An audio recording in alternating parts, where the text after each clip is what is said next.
continue our Together as One campaign, where we share stories about people in the community helping each other. Max Goldwasser introduces us to a former homeless man and the stranger, he says, helped him find a home, saving his life in the process. It's an area where noise cannot be escaped. The humming of sedans and semis echoes through the corridor. This is Northeast Revere Avenue under the Bend Parkway, a mere passing point for most, en route to a destination. But one snowy November night, on these cracked sidewalks, this man's life changed forever. Very much possible that I could have died that night. I didn't ever get a chance to dry off fully. This is Thomas. For privacy reasons, we cannot use his last name. Looking at him today, you would not guess that this man was ever on the brink of death. But smiles have been hard to come by for much of his life. You know, I've been a professional runaway for like the last 8 years. Thomas had a tough childhood. I've been homesick for a while now. He wanted to be with his family, but he says his family did not want to be with him. Well, my dad went to prison and my mom said that she wasn't ready for me to come home. So, because I had an anger problem. A tough pill to swallow, especially for a teenager at the time. So with his loved ones out of the picture, Thomas turned to drugs. The first time I ever did meth was under the 12th Street Bridge in Salem.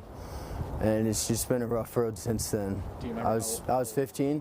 Now 23, Thomas has been in and out of foster care. The lack of leadership in his life leading Thomas down a path of criminal activity too. Found guilty in 2017 of burglary and theft in the second degree, plus an open case from September of last year that includes theft and several other charges. A problem he says goes hand in hand with meth. I'd like to make amends, if I can, on camera to all the people that I've stolen from. It's hard to even make a list.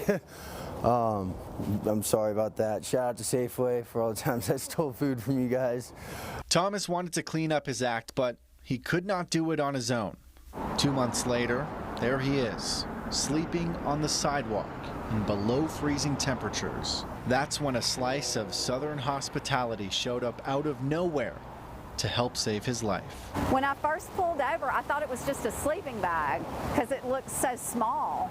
And when I got out and opened the sleeping bag, he turned around and looked me in the face. Karen Lafayette had only lived in Bend for 4 months the night she met Thomas. She moved from Alabama in July and did not have much herself, with just $4 in her bank account. But Karen recalled a classic story to explain why she stopped. There's thousands of starfish washing up on the ocean, and a child is picking them up and chunking them back in.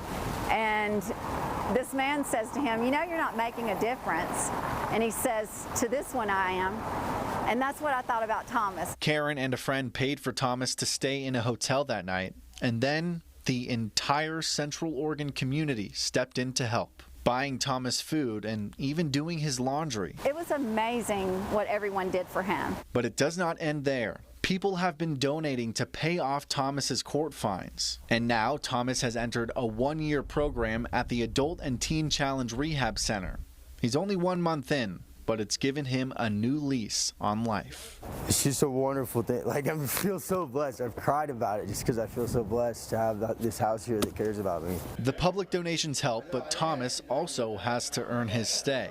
And that's exactly what he's been doing every week. 9 hours of drug and alcohol treatment, 6 days of work, and 2 days in church, where he's finding himself again. You know, like I met this really cute girl at the Stir on Friday at this church service, and the only thing that I could think to say that was coming to my mind was just sharing my testimony and sharing the Word of God. It was like, that's a totally different person. Like it's life-changing. All Thomas ever wanted was a place to feel at home. Now, that's exactly what he has. Not just at this facility, but here in Central Oregon.